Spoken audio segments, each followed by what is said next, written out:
Times of time বাংলায় আরও একবার স্বাগত। আওয়ামী লীগের বিরুদ্ধে যত মামলা আছে তুলে নেব মির্জা ফখরুল ইসলাম আলমগীর। আমরা প্রতিশোধের রাজনীতি ও আওয়ামী লীগের মতো মামলা করতে চাই না।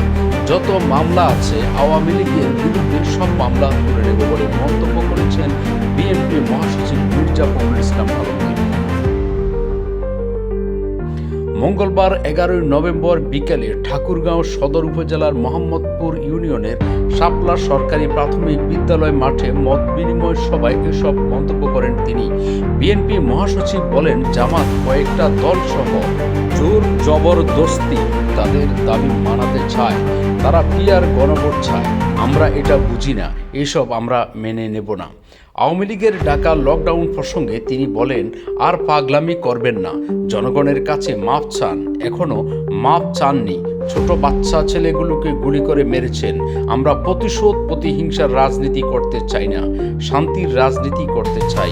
এই জন্য আমরা নির্বাচন চেয়েছি।